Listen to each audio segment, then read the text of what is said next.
রাজ্যে 6টি উপনির্বাচনে 6টিতেই শাসক দলের জয় জয়কার। নৈহাটি থেকে ৪৯,২৭৭ ভোটে জয়ী তৃণমূলের সনদ দে। তিনি পেয়েছেন ৭৮,৭৭২টি ভোট। তার প্রতিপক্ষ বিজেপি রূপক মিত্রের ঝুলিতে ২৯,৪৯৫টি ভোট। মাদারিহাট কেন্দ্রটি হাতছাড়া হলো বিজেপির। এই কেন্দ্র থেকে ২৮,১৬৮ ভোটে জয়ী হয়েছেন তৃণমূলের জয়প্রকাশ টোপ্প। তিনি পেয়েছেন ৭৯,১৮৬টি ভোট। তার নিকটতম প্রতিদ্বন্দ্বী বিজেপির রাহুল লোহার পেয়েছেন ৫১,০১৮টি ভোট। অন্যদিকে সিতাই থেকে জয়ী তৃণমূল প্রার্থী সঙ্গীতা রায় জয়ী হয়েছেন ১,৩০,০০০ ভোটে। তিনি পেয়েছেন মোট ১,৬৫,৯৮৪টি ভোট। বিজেপির দীপক কুমার রায় পেয়েছেন ৩৫,৩৪৮টি ভোট। হাড়োয়ায় ১,৩১,৩৮৮ ভোটে জয়ী তৃণমূলের রবিউল পেয়েছেন ১,৫৭,০৭২টি ভোট।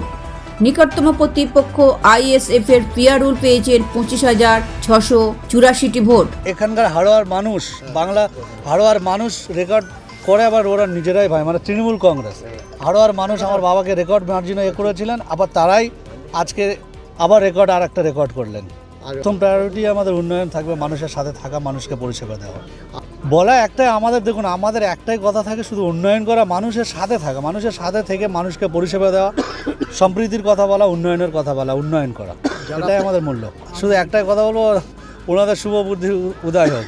রেকর্ড ভোটটা দেখুন, এটার জন্য সম্পূর্ণ হচ্ছে মমতা বন্দ্যোপাধ্যায়। বাংলার মানুষ মমতা বন্দ্যোপাধ্যায়ের সাথে ছিলেন, আছেন এবং থাকবেন। এটা আমি বাংলার মামাটি মানুষের কাছে উৎসর্গ করবো এবং আমার বাবার জন্য।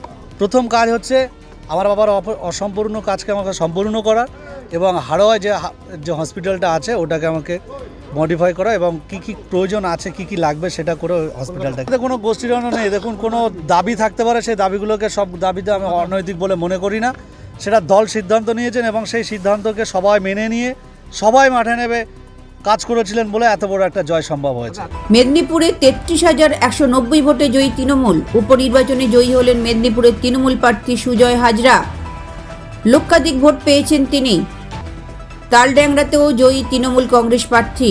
6টি কেন্দ্রে গোহারান হেরে গেলেও বিজেপির সাংসদ সুকান্ত মজুমদার 26 বিধানসভা ভোটে জয়ের আশা পোষণ করেছেন।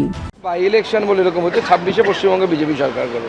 ধরুন আমি উদাহরণস্বরূপ বলছি, কালিয়াগঞ্জ বাই ইলেকশন আমরা গতবার হেরে গেছিলাম। গতবার যখন বাই ইলেকশন হয়েছিল লোকসভা জেতার পর, কালিয়াগঞ্জ বাই ইলেকশন 19-এর লোকসভা জেতার পর কালিয়াগঞ্জ বাই ইলেকশন আমরা হেরে গেছিলাম।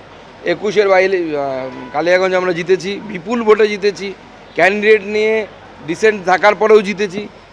আবার 24-এ আমরা লোকসভাতে জিতলাম, আবার 26-এ বিধানসভাতে জিতবো। বাই ইলেকশন আর নর্মাল ইলেকশনের রেজাল্টের মধ্যে রাজ্যের মানুষ এখনও মমতার উপরেই যে ভরসা রাখছেন, এই ভোট তার জ্বলন্ত উদাহরণ। ব্যুরো রিপোর্ট, লটারি সংবাদ।